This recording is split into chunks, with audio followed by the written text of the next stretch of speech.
Tahukah kalian 70% kegagalan bisnis karena miskomunikasi? Perkenalkan, kami dari kelompok 2, saya Lydia Grace Giawa, akan membahas poin pertama dari PowerPoint kami yang berjudul Fungsi Komunikasi Bisnis dalam Pengembangan Usaha. Komunikasi bisnis itu seperti urat nadinya sebuah perusahaan. Tanpanya, ide tak bakal sampai, keputusan bakal mandek dan hubungan dengan klien terasa kaku. Nah, sebelum jeblos lebih dalam, yuk kita kenalan dengan apa sih fungsi komunikasi bisnis dan ngapain sih kita repot-repot memikirkan tujuan-tujuannya. Komunikasi bisnis berfungsi untuk membangun hubungan yang efektif antara perusahaan dan konsumen, meningkatkan kesadaran merek dan loyalitas kepada pelanggan, mengatasi tantangan dalam interaksi bisnis. Komunikasi bisnis itu kayak jembatan yang menghubungkan perusahaan dengan pelanggan.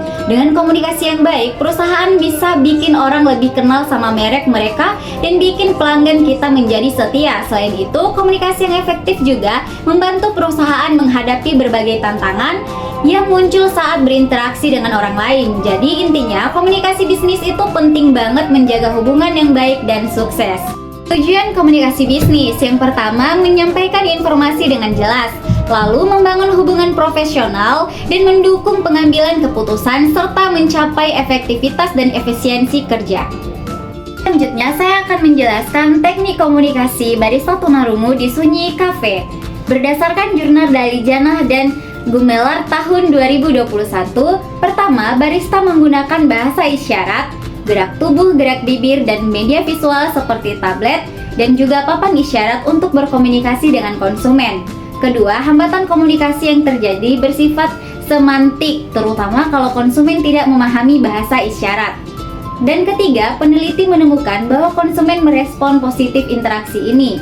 Mereka merasa nyaman bahkan terdorong untuk belajar bahasa isyarat. Baik, mari kita lanjut ke pembahasan selanjutnya, yaitu analisis komunikasi bisnis dalam pengembangan green entrepreneurship melalui batik ekoprint.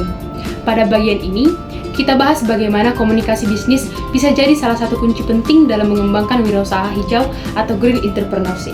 Studi ini mengambil contoh dari UMKM Batik Duren Indah di Semarang.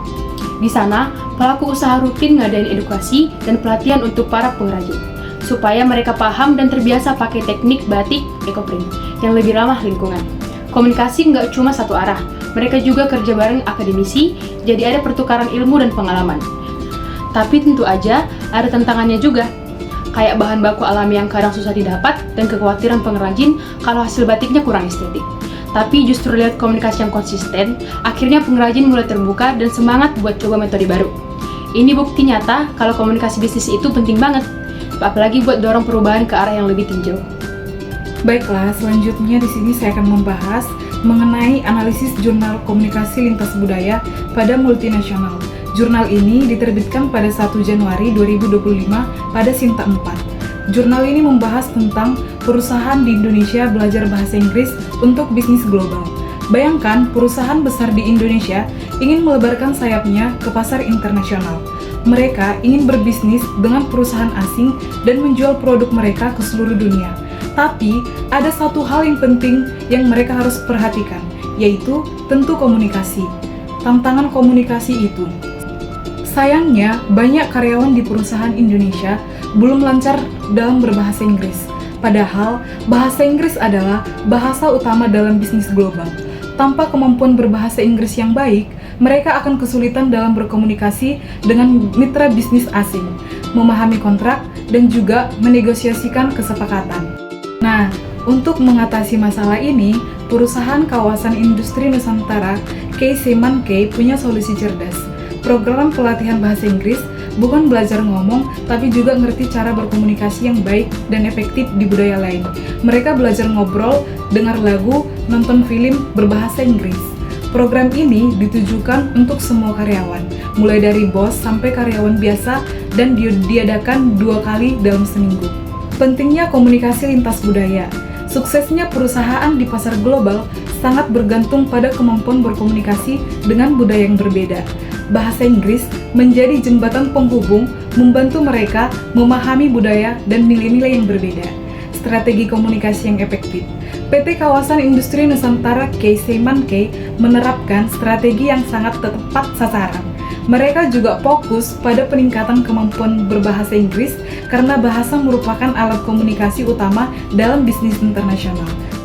Komunikasi internal yang kuat. Program ini menunjukkan upaya perusahaan untuk membangun komunikasi internal yang kuat. Mereka ingin semua karyawan memiliki kemampuan komunikasi yang sama sehingga dapat bekerja sama secara efektif dalam lingkungan global. Oke, lanjut kita membahas mengenai jurnal Kebab Uncle Hasan yang ditulis oleh Firzatullah et al. Sinta 5 2025.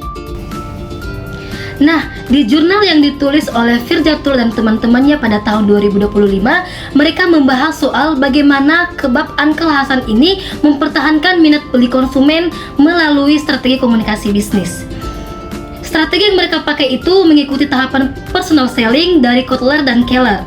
Ada beberapa tahap yang mereka jalani, yaitu pertama, prospecting, di mana mereka memilih lokasi strategis yang dekat kampus atau sekolah-sekolah agar bisa dijangkau oleh anak-anak muda. Yang kedua, presentation, di mana mereka manfaatkan media sosial buat promosiin produk sambil menunjukkan keunggulan rasa kebab yang khas dari Palestina. Yang ketiga yaitu handling objection, di mana mereka cukup terbuka sama kritik. Misalnya, waktu ada kesalahan di kemasan, mereka langsung meminta maaf di media sosial dan ganti kemasannya.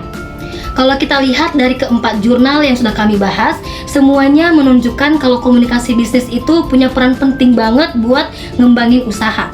Contohnya di jurnal Sunyi Cafe yang ditulis oleh Janah dan Gumelar Sinta 4 2021. Mereka memakai komunikasi nonverbal kayak bahasa isyarat buat bangun interaksi yang inklusif dan nyaman buat konsumen. Yang jurnal PT Kawasan Industri Nusantara yang ditulis oleh Yustika dan Aisyah Sinta 5 2025, mereka mengadain pelatihan komunikasi lintas budaya supaya bisa ningkatin komunikasi global khususnya ke karyawan. Jadi sekian saja presentasi kami mengenai jurnal keempat tadi. Sekian dan terima kasih.